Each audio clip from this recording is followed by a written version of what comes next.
CBS 광장, 오늘은 미디어에서 비추는 기독교의 이미지, 그리고 미디어를 소비하는 그리스도인들은 어떤 태도를 가져야 할지 이야기 나눠봅니다. 최근에 흥미로운 제목의 책을 쓰신 분이 계신데요. 넷플릭스가 삼켜버린 기독교라는 책입니다. 저자 홍광수 목사님 모셨습니다. 목사님 안녕하세요. 안녕하십니까. 예. 음, 본인 소개 먼저 좀 들어볼까요? 좀 재밌는 책을 보내셔서 모셨는데. 예. 네. 저는 지금 현재 하남시 망월동에 있는 함께 지어져가는 교회 담임 목사로 섬기고 있고요. 작가로 활동을 하기도 하고 사회적 기업 멘토로도 활동을 하고 있습니다. 다양한 분야에서 좀 교회와 사회 사이에 접점을 찾기 위해서 노력을 하고 있습니다. 예. 지금 잠깐만요. 함께 지어져가는 교회. 네. 예, 함께 지어져가는 교회. 교회 이름도 독특해요. 어떤 의미가 담겨 있나요? 에베소서 2장 22절 말씀을 근거로 해서 이제 지은 교회 이름인데요. 예수 그리스도와 함께 그리고 성도와 함께 이웃과 함께 지어져가는 교회가 되자라는 그런 어떤 비전과 철학을 담은 이름이라고 할 수 있습니다. 예. 오늘 목사님 모신 것은 좀 재밌는 책 제목이에요.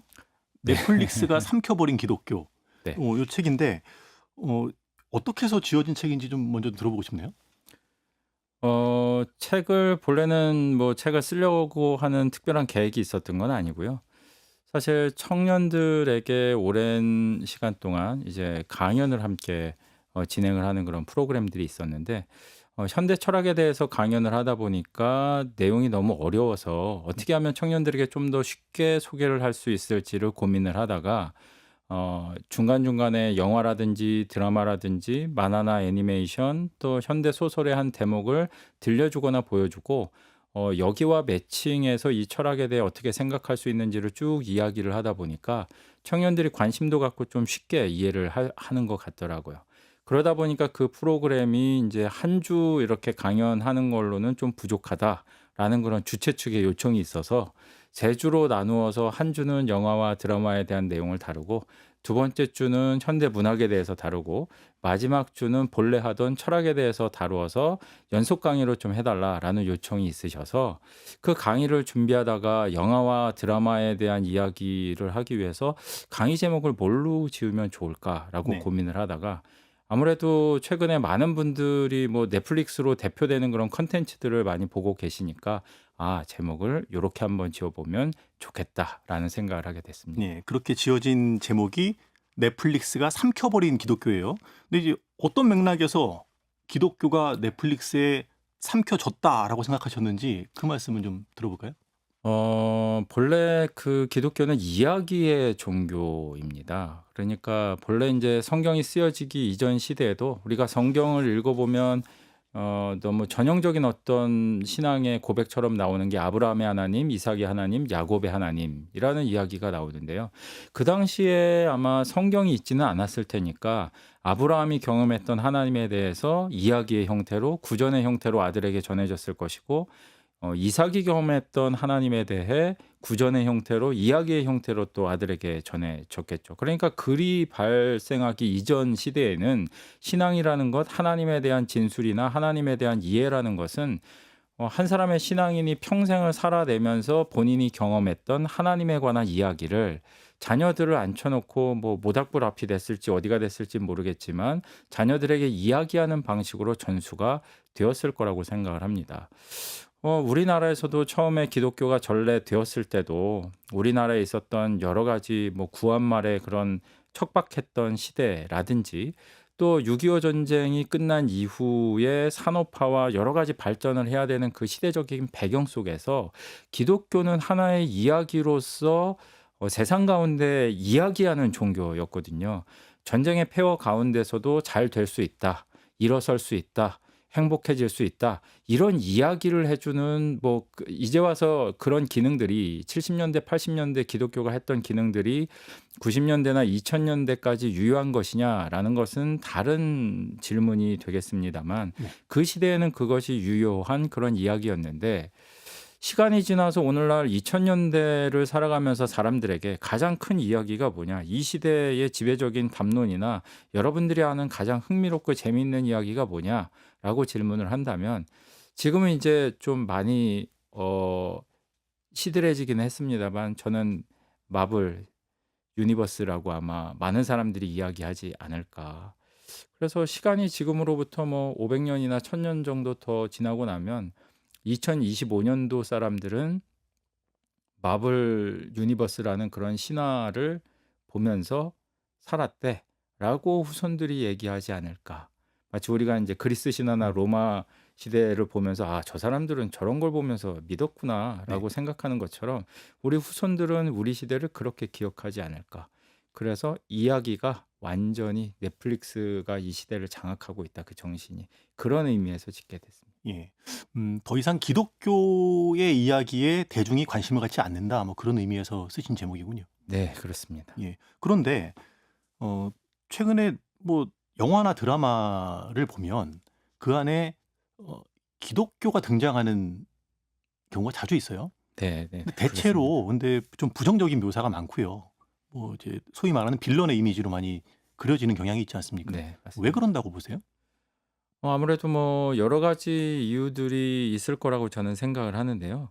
이제 실제로 사람과 사람이 만나면 뭐 이게 아무래도 표정이라든지 말투라든지 그때의 분위기라든지 여러 가지 것들을 통해서 뭐 의식적이든 무의식적이든 상대방에 대한 정보를 우리가 인지를 하고 대화를 통해서 상대방을 알아가는 그런 과정들이 있는데요. 영화나 미디어, 뭐 드라마나 이런 미디어의 특성은 뭐냐면 일방적이다라는 것이겠죠. 왔다 갔다 하는 정보의 교류가 있는 것이 아니라 스크린에 비친 정보를 일방적으로 저희가 받아들이게 되기 때문에 어떤 의미에서 미디어에 등장하고 있는 캐릭터들은 굉장히 평면적이게 묘사되기가 쉽습니다. 다각적인 정보를 우리에게 전해주는 것이 아니라 또 편집자의 의도를 따라서 편집된 그런 컷컷으로 보여주기 때문에 캐릭터에 대해서 인식하기가 쉽지 않아서 어떤 캐릭터를 부각하기 위해서는 필수적으로 과장이라는 요소가 들어갈 수밖에 없게 되는 것 같고요. 그것을 어떤 의미에서 이제 캐릭터성이다, 캐릭터가 잘 살아있다라고 보통 표현을 하겠죠. 그런데 캐릭터성을 잘 살리는 어떤 그런 장치 중에 하나가 뭐냐면 어 어떤 이미지 어떤 직업이라든지 이 사람에 대해서 요구되거나 우리가 일반적으로 갖고 있는 이미지와 상반되거나 위반되는 것을 매칭했을 때 캐릭터가 이렇게 살아나기 좀 마련입니다. 극대화되는 효과가 있군요. 그렇죠. 예.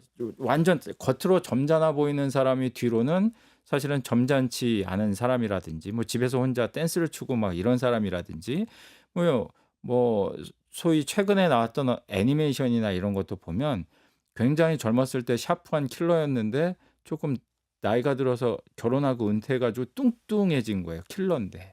이런 거라든지 예전 판타지의 주인공을 보면은 이 세계에 가서 멋지게 생긴 주인공이 칼을 휘두르고 이런 모습이었는데 요즘에는 소위 덕후라고 불리는 약간 그 잘생기지 못한 삼촌이 나온다든지 이런 식의 위반적인 캐릭터들이 많이 등장을 하기 시작을 했거든요.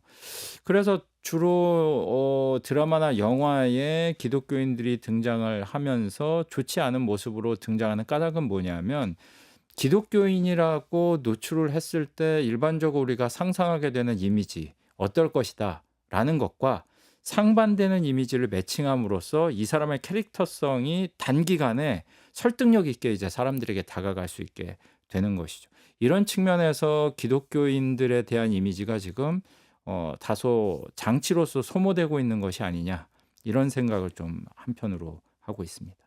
그런데 이런 현상이 과거에는 아니랬잖아요. 과거에는 뭐 영화나 드라마 속에서 기독교 또 교회, 교인에 대한 어떤 묘사가 이렇게 나쁘지 않았던 것 같은데 왜 이렇게 급격하게 변화가 일어났을까요? 사실은 우리가 잘 인식을 하지 않아서 그렇지 예전에도 뭐 꾸준히 아 그런가요? 그러니까 뭐 어떤 주로 추격전이라든지 주로 뭐 살인자라든지 위협하는 어떤 추격자가 이렇게 나타났을 때 그 추격의 상황에서 피해자가 도망을 가는 그런 장면들에서 소위 그 특히 영화에서는 교회 십자가라든지 아니면 교회 현수막이라든지 개척교회 건물이라든지 이런 것들이 굉장히 많이 등장을 하거든요. 그런데 그런 경우에도 결국에는 교회가 그 피해자의 안전 가옥이 된다든지 피해자성을 보듬어 준다든지 위로해 준다든지 전혀 그렇지 못한 공간으로 스쳐가는 그런 공간으로 등장하는 경우는 예전에도 굉장히 많았습니다. 그건 하나의 배경이지 악하게 묘사하는 건 아니잖아요, 이건. 그렇죠. 그거는 인식되지 않고 사실 저처럼 이제 콕 집어서 보는 예. 사람만 '아 저게 저런 의도로 사실 넣은 거구나.' 이렇게 생각이 들었을 텐데 최근에는 이제 클리셰라고 표현을 할 정도로 여기서 뭐 클리셰라는 건 아는 분들은 다 아시겠지만 이제 너무 뻔한 영화 문법이 돼 가지고 네. A면 B 뭐 이런 식으로 딱 나오는 걸 클리셰라고 이야기를 하는데 이제는 기독교인이 나오면 그냥 너무 이 위반적인 캐릭터로 많이 그려지다 보니까 '아 저 사람도 뭔가 좀 위선적이고 나쁜 인물이 아닐까.'라고 상상을 하게 될 정도로 지금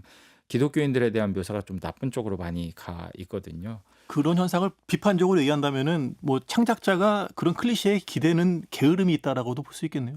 뭐 그렇다고도 가장 잘 소모가 되고 있고 또 많은 사람들이 그런 식으로 묘사를 했을 때 주목을 하다 보니까 어차피 넷플릭스가 됐든 아니면 영화나 미디어 산업이라는 것 자체가 막대한 자본력이 들어가는 것이고 한두 사람이 수고하고 한두 사람이 일을 해서 콘텐츠를 생산하는 것이 아니기 때문에 한 프로그램, 한 콘텐츠가 성공하느냐 성공하지 못하느냐는 사실 수많은 사람의 생계도 달려있는 문제가 아니겠습니까? 그러다 보니까 아무래도 콘텐츠 미디어의 속성상 그냥 무관심하게 그냥 이렇게 화제성 없이 사라지는 것보다는 어떤 지점이 되었든 화제성을 폭발력 있게 가져가고 사람들의 주목을 받게끔 하는 것이 어쩔 수 없는 미디어의 속성이라고 보고요. 그러다 보니까 가장 잘 먹히는 여러 가지 문법들을 뭐 사용을 하게 되는데 이제 최근에는 그런 문법들 중에 하나가 뭐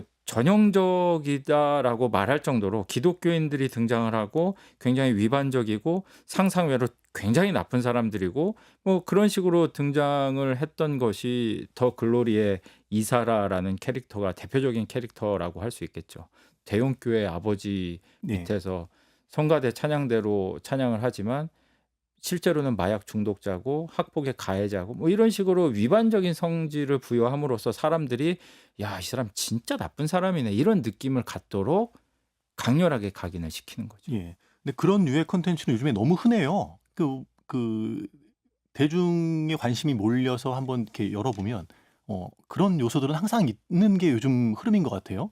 근데 이게 어느 특정한 시점부터 이게 폭발적으로 좀 많아졌는가 한번 좀 돌아봤으면 좋겠어요. 과거의 기억으로는 아주 옛날에는 뭐 영화 중에 기독교 신앙을 담은 영화도 대중에게 많이 소비되고 하던 시절도 있지 않았습니까? 뭐 기억 속에 뭐 낮은 대로 임하소서 뭐 이런 영화, 네. 네. 뭐 십계 이런 영화도 예. 어마어마한 사람들이 와서 보는 영화 아니었습니까? 근데 지금은 왜 이렇게 기독교가 이렇게 나쁜 방향으로 소비되고 있는 거죠? 음.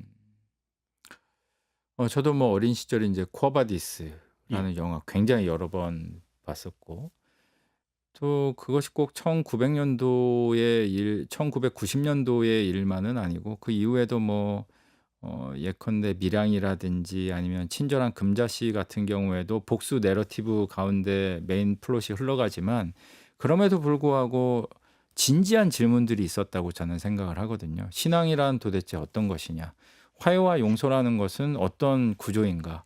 그것이 신앙과 충돌하는 지점은 없는가? 네. 하나님이 말씀하시는 사랑과 화해가 실제로 이 땅을 살아가는 인간의 현실과 어떻게 충돌하는가? 이런 지점들을 굉장히 예리하게 포착을 해서 참된 믿음이 어떤 것인지를 이야기하는 그런 지점들이 예전에는 분명히 있었는데 지금은 그게 아니라 자극적으로 이렇게 소비되는 이유 중에 하나는 저는 뭐 다양한 측면들이 있지만 2000년대 들어서서 다양성, 포스트 모더니즘 뭐 이런 쪽에 관심이 폭발적으로 증가하고 사람들이 이전과 같이 뭐랄까 그 거대 담론이라든지 공적 영역 거대 담론이라는 것은 굉장히 큰 이야기들인데 이런 가장 근래의 큰 이야기는 저는 우리나라에서는 이제 공적인 영역에서 민주화라고 생각을 하거든요.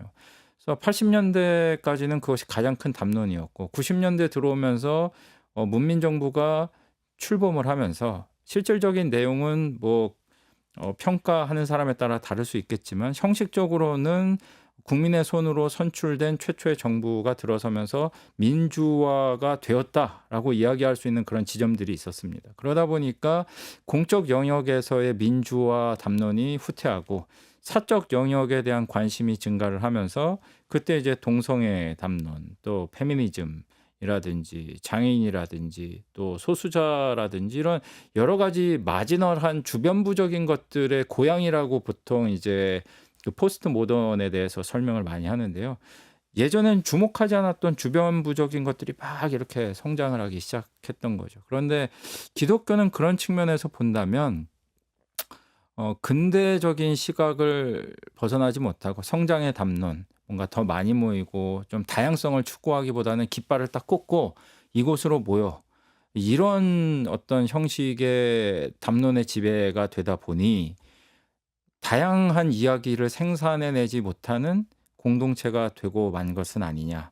스피커를 쥔 사람은 이제 어떻게 본다면 교회 권력 구조에서는 대예배 때는 담임 목사가 되는 것이고 셀 모임 때는 셀 리더가 되는 거고 네. 물론 뭐 왔다 갔다 이렇게 나눔이 있긴 합니다만 스피커를 가진 사람이 언제나 존재한다는 측면에서 다양성이 그만큼 억눌러져 왔고 그런 측면에서 다양한 이야기를 생산해내지 못하다 보니 아무래도 세상이 온갖 다양한 이야기를 쏟아내는 것에 비한다면 기독교 콘텐츠라는 것은 너무 협소하고 흥미가 없고 재미가 없고 주목할 만하지 않은 그것도 그렇게 자극적이지도 않다 보니까 점점 주목도가 떨어지고 있는 것이 아닌가 하는 생각이 듭니다. 예.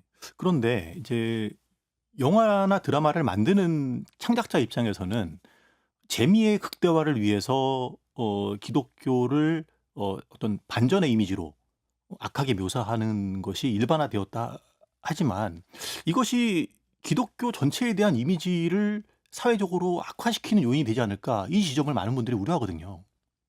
이게 그래서 그 미디어와 대중 사이에 빠르게 왔다 갔다 하는 것 같아요. 대중이 그런 기본적인 인식을 갖고 있으니까 드라마에서 가져다 쓰는 거고 드라마에서 노출이 되다 보니까 대중의 인식이 또 강화가 되는 거고 그래서 요 사이가 왔다 갔다 하면서 어떻게 본다면 이 줄을 누군가가 끊어줘야 되는데 이 줄을 끊어줄 역할을 하는 사람이 없다 보니까 요거의 결론은 저는 두 가지라고 생각을 하거든요. 뭐 이 계속 왔다 갔다 하다가 더 이상 기독교의 이미지가 나빠질 게 없을 정도로 나빠지고 난다면 아까 위반적이다라고 말씀을 드렸는데 네. 더 이상 사람들이 기독교에 바라는 것이 전혀 없는 지점이 되고 만다면 위반성조차 느끼지 않겠죠. 그냥 실제로 기독교인들은 저만큼 나빠. 그러면 그렇게 나쁘게 묘사되는 게 더 이상 매력적이지 않은 지점이 오게 될 거예요. 그 특이점이 언제일지 모르지만 그러면 그때부터는 드라마나 영화에 그런 묘사가 일어나지 않을 거고 반대 현상이 일어날 수 있겠군요. 일어나지 않을 거고 그러면 교회로서는 사실은 그거는 어떤 의미에서 전 더 위기라고 생각합니다. 네. 대중적인 인식이 더 이상 교회에다가 아무것도 바라지 않는다. 이거를 반영하는 거거든요. 미디어에서 완전히 사라졌다는 거. 그래서 그런 측면들을 본다면 강화하는 것이 사실이고 그래서 교회가 새로운 이야기를 통해서 요 대중과 미디어 사이의 인식이 왔다 갔다 하면서 부정적으로 강화되는 것을 끊어내야 될 이야기하는 자로서의 역할이 교회에게 요구된다. 또 그것이 교회에게 요구되는 여러 가지 의무 중에 하나가 아닌가 이렇게 생각을 하고 있습니다. 말씀을 듣고 보니 뭐 그런 생각이 드네요. 이제 미디어가 기독교에 대해서 이제 반전의 도구로 활용한다는 것은 그만큼 아직은 이 사회가 기독교에 대한 일말의 희망은 가지고 있다. 네. 그걸 지켜야 된다. 네네. 뭐 이 제가 말씀으로 생각할 때는 들려요.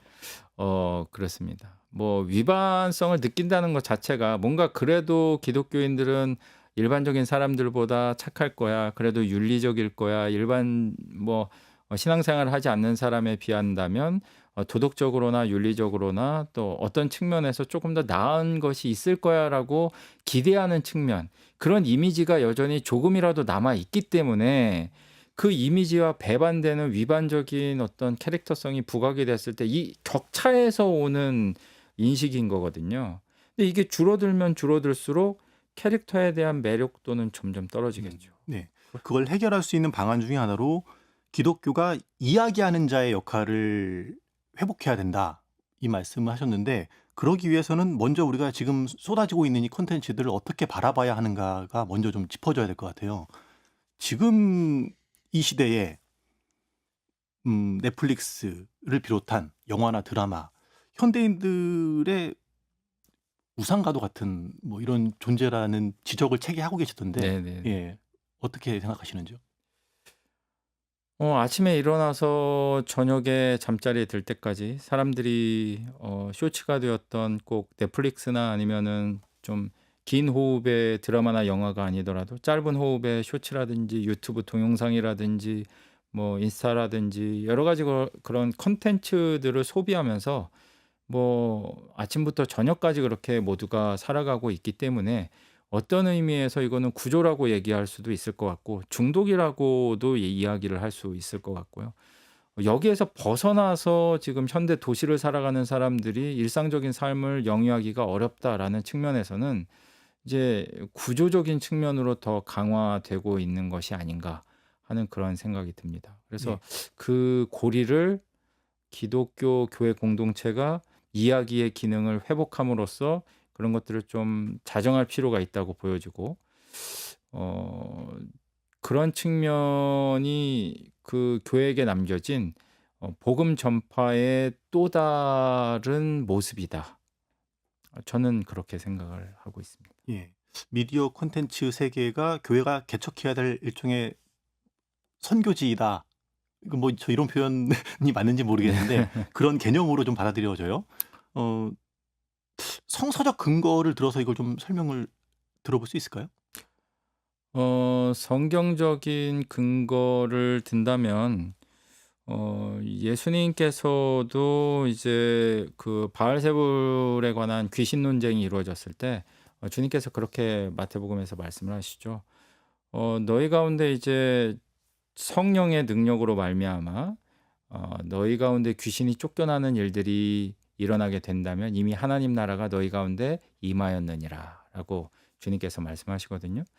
이런 측면들을 보았을 때 하나님 나라라는 것은 뭐 많은 분들이 이미 요즘에는 너무 잘 아시겠지만 죽은 다음에 우리가 가는 내세의 어떤 세상이라든지 현재와 동떨어져서 유격되어 있는 별도의 공간이라든지 이런 개념이 아니라 일종의 하나님의 통치권이 인정되고 선포되는 곳, 그곳이 하나님 나라인 것이고 하나님의 통치권을 거절하는 곳, 거부하는 곳, 천국이 아닌 곳, 어떤 의미에서 거기가 지옥이라고 이야기를 할 수 있겠죠. 그렇다고 본다면 성경에서 말하는 땅 끝까지 이르러 내 증인이 되어라 라는 것. 뭐 예루살렘부터 시작해서 지리적으로 이렇게 확대되는 것처럼 보여서 우리가 이것을 공간적인 의미라고 생각하고 이해하기가 쉽습니다만 이거는 공간적인 영역뿐만 아니라 인간이 살아가는 삶의 전 영역, 그 영역이 어디가 되었든지 간에 그 부분에서 치열하게 어떤 의미에서 가치관의 전투, 세계관의 전투, 여러 가지 치열한 전쟁들이 일어나고 있는데 기독교적인 가치관과 세계관을 가지고 그 영역에서 하나님 나라의 일들, 선한 영향력들, 또 복음을 토대로 한 이야기들을 이야기의 형태로 해줄 수 있는 거. 그런 것들이 교회 공동체에게 맡겨진 복음의 사명이라고 아주 국소적으로 본다면 뭐 예수님 믿으세요라는 전도 행위가 되겠지만 더 넓게 본다면 이런 각 영역에서 하나님 나라의 이야기를 선포하는 것이 복음 전파의 어떤 측면에서 또 다른 적극적인 모습이라고 생각을 합니다. 예. 그런데 미디어 콘텐츠를 통해서 선교한다는 것 이게 뭐 실현 가능할까? 지금 워낙에 이제 미디어 시장이 거대하고요. 또 교회가 들어가서 이 안에서 뭔가 역할할 수 있을까 좀 회의적인 분들도 있는데 어떻게 생각하세요?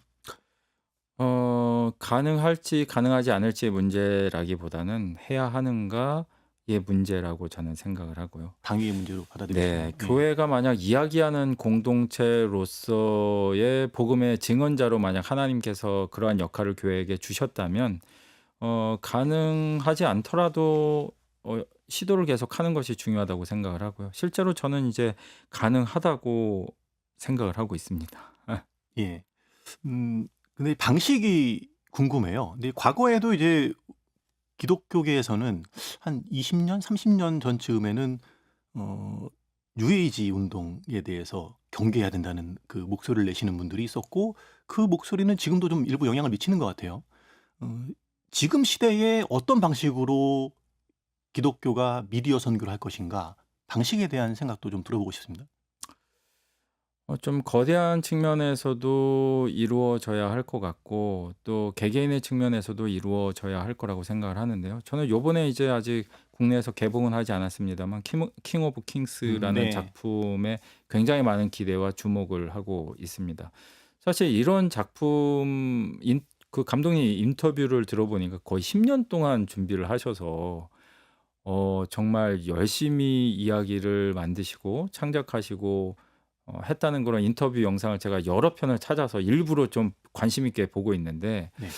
미국에서 굉장히 흥행몰이를 하고 있고 소위 말하는 흥행몰이를 하고 있고 많은 사람들이 또 국내의 많은 목사님들도 한국에서 만든 그것도 아까 저희가 이야기를 나눴던 것처럼 그 어떤 세속적인 버전이라든지 세속적인 버전으로 번역된 이야기가 아니라 기독교 콘텐츠의 이야기인데도 그것이 충분히 믿지 않는 사람들에게까지 영향력을 줄 수 있고 예전에 십계나 쿼바디스를 보기 위해서 신앙생활을 하는 사람이든 하지 않는 사람이든 영화관을 찾았던 것처럼 오늘날에도 충분히 매력적인 이야기를 좋은 퀄리티로 만들어낼 수만 있다면 믿지 않는 사람들도 관심을 갖고 영화관을 찾아올 수 있도록 만들 가능성이 있다는 것을 이 작품이 우리에게 보여주고 있다라고 생각을 해서 어 어디까지 이 애니메이션이 좀 올라갈 수 있을지 저도 크게 주목을 하고 있고요. 예. 오직 예수님의 이야기로 대중의 흥행을 이룬 사례를 통해서 가능성을 본다. 예. 그렇습니다. 그러니까 우리가 가지고 있는 이야기가 매력이 없거나 재미가 없는 게 아니라 재미없게 얘기를 하니까 듣는 사람도 재미를 느끼지 못하는 것이다라고 저는 생각을 합니다. 예. 충분히 매력적으로 편집을 하고 상상력을 발휘해서 이 이야기를 매력적인 소재로 만들 수만 있다면 예수님에 대한 이야기라 하더라도 많은 사람들이 관심을 가질 수 있다고 저는 생각을 하고요. 또 요즘엔 아무래도 1인 미디어 유튜브 방송들이 많이 뭐 확장이 되면서 다양한 콘텐츠가 쏟아져 나오면서 그래서 거기서 각축전이 더 벌어지기도 하고 너무 어려운 환경인 것도 사실이기는 합니다만 그 환경 속에서도 다양한 기독교 유튜버들이 또 활동을 하고 있고 나름대로 어 주목할 만한 여러 가지 지점들을 만들어내고 있다고 생각을 하거든요. 그래서 이런 시도들이 조금 더 많은 사람들이 관심을 듣고 가지고 여기에 참여를 한다면 충분히 부족하지만 그래도 끊임없이 시도를 한다면 더 많은 성과를 우리가 얻어낼 수 있지 않을까 이런 생각을 가지고 있습니다. 예. 그런데 이제 이 교회가 또 이제 그리스도인 중에 이 영상 분야에 관심 있는 창작자를 꿈꾸는 분들이 지금 목사님 말씀하신 예를 이제 들으면 '성경 이야기를 만드는 것이 미디어 선교를 하는 것이야?' 라고 또 생각할 수 있을 것 같아요. 음. 저는 그렇다고 생각하지는 않습니다. 제 책에도 이제 거기에 대해서 길게 이야기를 했는데 예컨대 이제 "기독교 콘텐츠가 무엇이냐? 기독교 예술이 어떤 거냐?"라고 질문을 했을 때 기독교인이 만든 콘텐츠가 기독교 콘텐츠냐? 기독교적인 가치를 담고 있는 콘텐츠가 기독교 콘텐츠냐? 예를 들어서 감독이 예수님을 믿지 않는 사람인데 네. 이 작품을 통해서 드러나고 있는 어떤 가치 같은 것들이 기독교 세계관에 부합되는 가치관이 여기에 투영이 되어 있다면 이런 작품과 기독교인 감독이 만들었는데 실제로 작품에 구현된 것은 기독교적인 가치와는 거의 관련이 없는 그런 작품이 나왔다. 이 두 가지를 비교했을 때 어떤 것이 과연 기독교적인 가치관에서 입각해서 비평을 했을 때 기독교적인 작품이냐? 저는 믿지 않는 사람이 만들었더라도 기독교적인 가치관, 세계관에 부합되는 내용을 담고 있는 작품이 도리어 하나님 나라의 가치를 그래도 완벽하게 보여준다고 할 수는 없겠지만 뭐 이게 뭐 특별은총, 일반은총 이런 식으로 저희가 신학적으로 표현을 하기도 합니다만 일반은총적인 관점에서 볼 때 그것은 충분히 시민적인 교양과 기독교적인 교양의 측면에서 볼 때 기독교 작품으로 조심스럽게 받아들일 만하다. 뭐 이런 의견을 가지고 있습니다. 예. 그런 생각이 책에도 좀 녹아 있더라고요. 이제 네네네. 기독교를 직접 묘사하는 작품은 아니지만 그 안에 담겨 있는 세계관이 하나님의 창조 세계를 반대하는 어떤 내용을 갖고 있는 것에 대해서 분별해서 봐야 된다. 뭐 이런 네네, 내용들도 이제 맞습니다. 담겨 있는 걸 읽었는데 음 콘텐츠를 많은 사람들이 소비하는 단계에서부터 그런 좋은 기독교적 가치관이 담겨 있는 콘텐츠를 골라서 소비하는 노력들이 좀 모아져야 되지 않을까 싶은데 이거 어떻게 좀 구분을 해야 될까요? 기준선을 긋는다는 건 예나 지금이나 이제 쉽지는 않은 것 같아요. 제가 어린 시절 봤던 그런 여러 가지 기독교 세계관 매거진이라든지 뭐 이런 잡지들을 봤을 때는 좀 라이놀드 니버가 쓴 이제 문화와 그리스도라는 책에서 보면 이 그리스도와 문화의 관계를 5가지로 이제 일단 기본적으로 설정을 하거든요. 이 5가지 중에 가장 상극에 있는 것이 문화의 그리스도와 문화의 변혁자인 그리스도라는 모델이 있습니다. 근데 제가 볼 때는 가장 긍정적인 모델은 문화의 변혁자로서의 그리스도. 그래서 너무 대척점에 서 있거나 너무 배치하거나 그런 태도를 가지는 것이 아니라 아까 말씀을 나누었던 것처럼 일종의 하나님 나라를 선포해야 될 뭐 전투의 영역이라고 표현을 하던 선교의 영역이라고 표현을 하던 영향력을 발휘해야 될 영역으로 인식을 하고 거기에 들어가서 이제 적극적으로 노력을 하는 것이 중요하다라고 생각이 들거든요. 그렇기 때문에 일정한 선을 딱 그어 놓고 이거는 봐도 되고 이거는 안 돼라고 한다면 이 기준에 대해서 아마 논란이 많을 거라고 생각을 해요. 그 기준을 누가 긋는 거냐? 어떤 기준이냐? 그거 너무 취향대로 정하신 것이 아니냐? 이런 아마 이야기들이 있을 것 같고요. 그래서 어떤 작품을 보더라도 만약 나에게 기독교적인 세계관이 온전하게 이렇게 옷 입혀져 있다면 성경이라는 안경을 내가 쓰고 있다면 어떤 작품을 보더라도 비평적인 시각으로 볼 수 있기 때문에 어 딱 칼로 뭐 이렇게 무 자르듯이 해서 "이쪽은 되고 이쪽은 안 돼."라고 얘기하기보다는 기본기를 기르는 것이 조금 좋은 방식이 아닐까라는 생각이 들지만 다른 한편으로는 어떤 거는 봐야 되고 어떤 거는 안 된다라고 이렇게 뭐 어떤 건 봐야 된다라고 추천하기는 어렵지만 네. 이런 종류의 콘텐츠는 좀 안 보는 것이 좋겠다라는 부분들은 있습니다. 어떤 거죠? 예컨대 인제 뭐 공포 영화 중에서도 아주 하위 장르인 뭐 슬래셔 무비라든지 하드코어 작품이라든지 이런 것들을 보면 신체가 굉장히 절단되고 기술이 발달되면서 예전에는 조악한 수준이었는데 지금은 굉장히 사실적이고 네. 완전히 너무 좀 끔찍하거든요.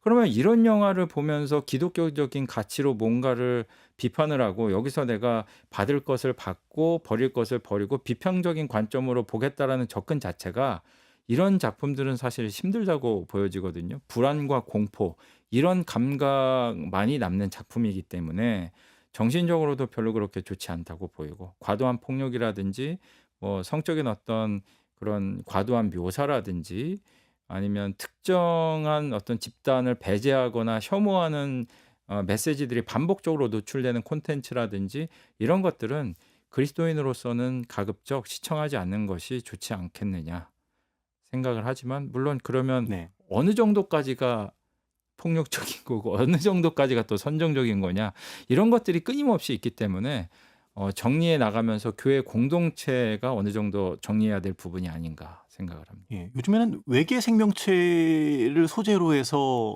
이 하나님의 자리를 외계 생명체로 대체하는 이런 콘텐츠들도 간간이 보이던데 이런 것들을 보는 것은 어떤가요?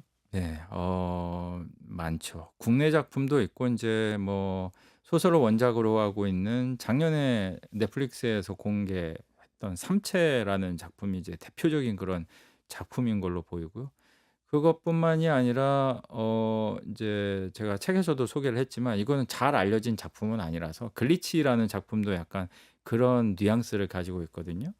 라 에일리언 무브먼트에서 주장하는 것처럼 뭐 일종의 이제 예수 그리스도가 외계인이라든지 아니면 라라고 불리우는 고대 신이 외계인이라서 뭐 그런 UFO를 타고 지구에 와 가지고 인간들을 만들고 그게 신화적인 형태로 뭐 피라미드에도 남아 있고 구전도 되기도 하고 뭐 이런 거다.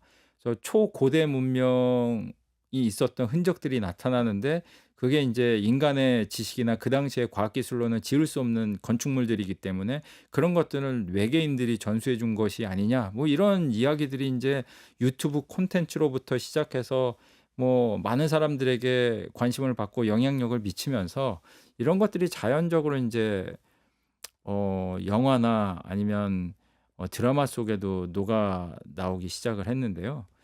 그 묘사가 굉장히 충격적이기는 하죠. 삼체에 등장하고 있는 그 삼체인들에 관한 묘사는 거의 하나님에 대한 묘사와 거의 유사합니다. 하나님은 어디에나 계신다.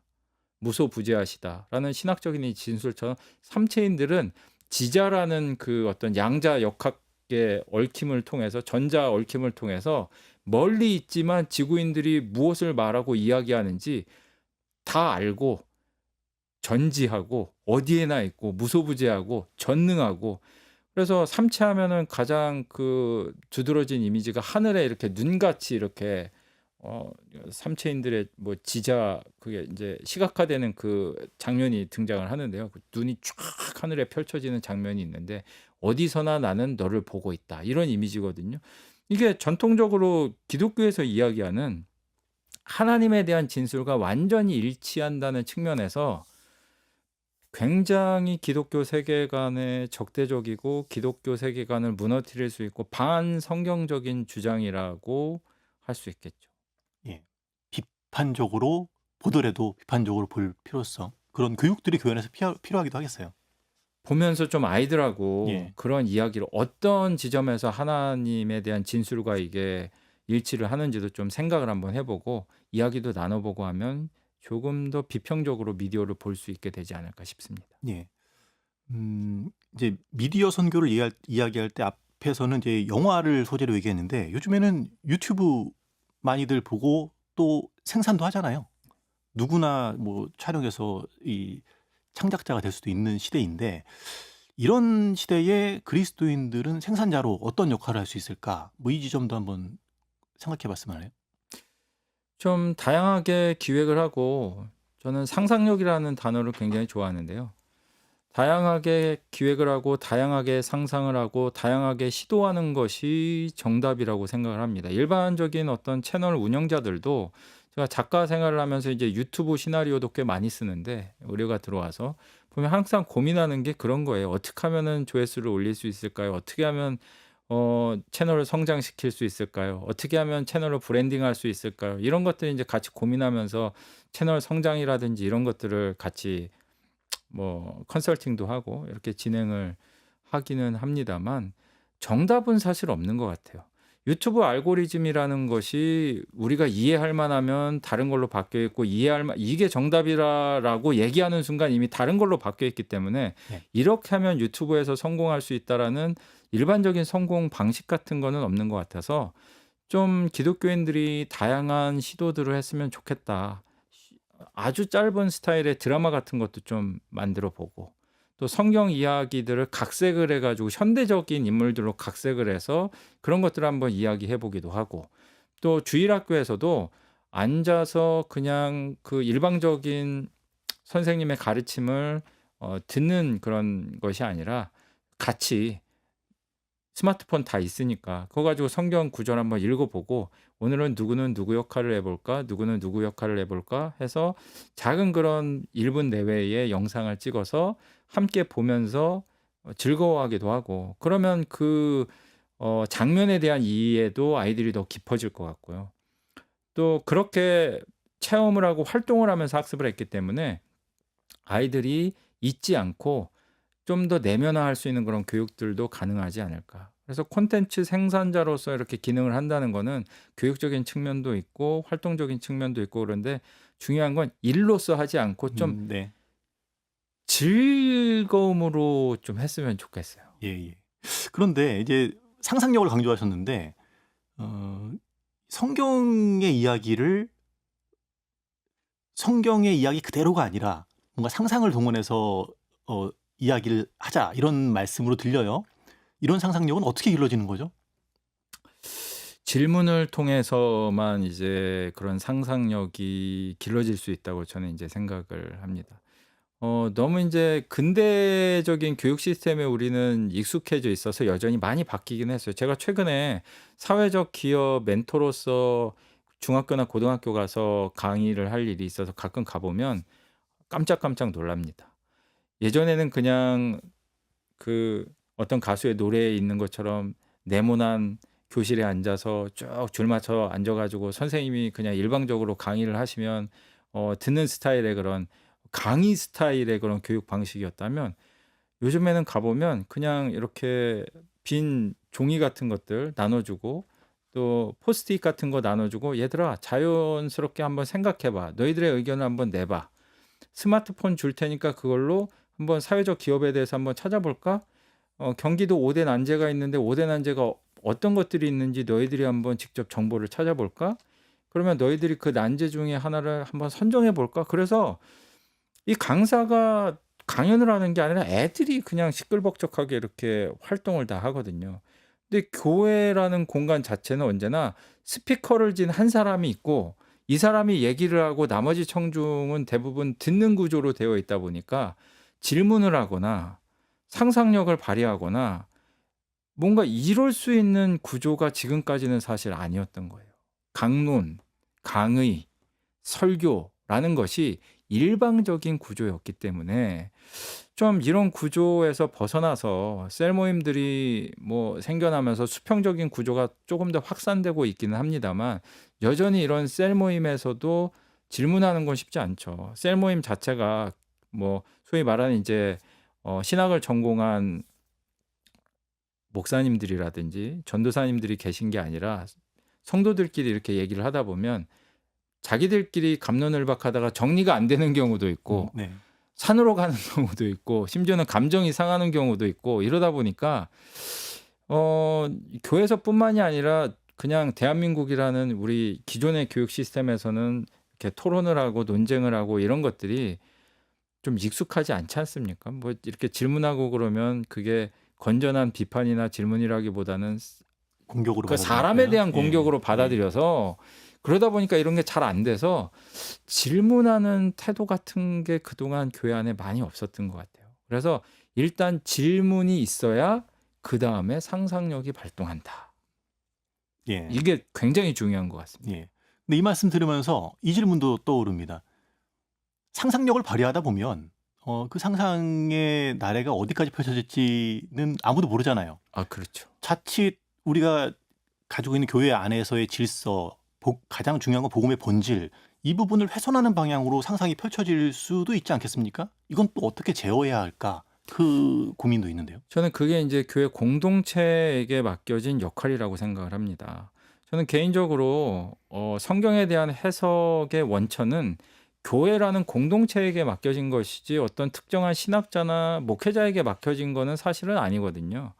목사님들의 해석이라고 해서 신학을 전공하셨고 오랫동안 공부를 했기 때문에, 물론 신학을 전공하지 않은 사람에 비한다면 전문가인 게 맞고 더 많은 내용을 아는 것도 맞습니다. 이거는 분명하죠. 뭐 당연히 의학을 오랫동안 공부한 의사 선생님과 의학에 대해 책 한 권 읽은 일반적인 독자와 수평적인 위치에서 디스커션을 한다는 것은 이거는 공평한 일이 아니라고도 할 수 있겠죠. 그러나 어떤 의미에서 본다면 그렇다 하더라도 목사님이나 신학자나 전문가들의 해석이 무조건 100% 옳은 것도 아니라는 겸손함이 우리에게는 요구된다는 거죠. 그렇기 때문에 어떤 의미에서는 교회 공동체의 자정 능력을 저는 믿어야 된다고 생각을 해요. 마치 언론의 자율성이라는 것이 어떤 이야기도 할 수 있지만 자유롭게 어떤 이야기들을 할 수 있지만 그 안에는 자정 능력이 있고 비판 기능이 있어서 그런 부분들은 상상력이 너무 나간 것이 아니냐, 그런 부분들은 잘못된 주장이 아니냐라는 것들이 토론과 논쟁의 과정 가운데 정리가 되고 그것이 하나의 교회 공동체의 이야기로서 자리 잡게 된다고 저는 봅니다. 물론 그 과정에는 목사님들의 자문이라든지 가이드는 좀 필요할 것 같긴 해요. 뭐 축구 경기도 모르는데 공 하나 던져주고 축구해봐 그러면 경기가 물론 안 되지 않겠습니까? 그러다 보니까 최소한의 가이드는 있어야 되겠지만 정말 상상력이 넘치고 즐거움이 있고 흥미가 있는 사역이 되기 위해서는 성도들의 자율성을 좀 아슬아슬한 줄타기라는 생각이 들긴 합니다만 어느 정도 그래도 보장을 해줘야만 그런 사역들이 가능하지 않을까. 아주 조금 고민이 되는 답변이긴 합니다만 그렇게 생각을 하고 있습니다. 네. 긴 말씀 들었는데요. 이제 이야기를 좀 마무리할게요. 그 미디어 콘텐츠의 영향력이 뭐 역대 어느 때보다 좀 강한 시대인 것 같아요. 지금 뭐 앞으로 더 강해지겠죠. 이런 사회 속에서 그리스도인이 미디어를 어떻게 소비할까? 뭐 말씀을 쭉 들었습니다만 쉽진 않은 것 같아요. 다양한 그 콘텐츠들 속에서 기독교적인 시각으로 봐야 할 것, 또 비판적으로 봐야 할 것을 구분하는 거 쉽지 않은 일인데 마지막으로 청취자분들께 당부의 말씀 한 말씀 부탁드립니다. 제가 이제 목사이기 때문에 그런 것도 있습니다만 저는 성도들이 성경을 읽는 것이 뭐 디스커션도 중요하고 질문을 갖는 것도 중요하지만 가장 첫 번째는 성경을 읽는 것이 가장 중요하다고 생각을 합니다. 텍스트를 알고 내용을 알아야 기독교적인 가치관이나 세계관의 토대도 쌓이는 거고 일단 읽어야 질문이 생길 텐데 많은 분들이 다양한 콘텐츠, 미디어 콘텐츠를 소비하는 시간과 성경을 읽는 시간 두 가지 중에 어떤 것이 더 많은가라고 질문을 한다면 압도적으로 이 콘텐츠를 소비하는 시간이 더 많을 거라고 뭐 감히 이제 성도님들의 삶을 제가 재단하는 것은 아닙니다만 그냥 여러 가지 통계 자료라든지 이런 것들을 봤을 때 뭐 한국인이 평균 하루에 뭐 유튜브를 몇 시간 정도 청취한다 이런 통계들이 다 나와 있기 때문에 이런 것들을 본다면 조금 더 성도님들이 관심을 갖고 신앙의 원천인 성경을 진지한 태도로 그냥 질문 없이 읽는 게 아니라 질문을 갖고 이 구절은 왜 그럴까?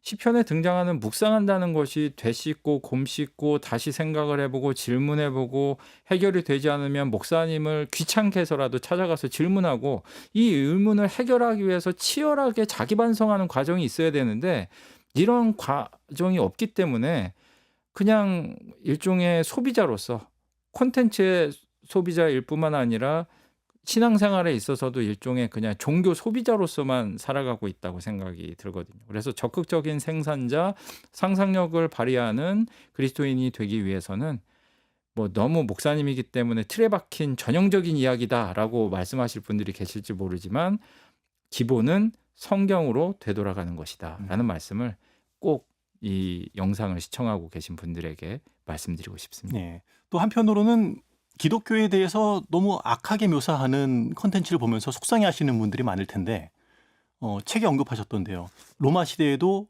기독교인들은 음해되었다. 예, 그 지점 좀 이렇게 좀 생각이 좀 들더라고요. 네. 미디어가 아무리 교회와 기독교를 악하게 묘사하더라도 지금 우리의 신앙을 잘 지켜가고 갖고 가는 것 그것이 또 중요하다는 생각도 한번 해보게 되네요. 네, 맞습니다. 예, 목사님 오늘 말씀 감사합니다. 네, 감사합니다.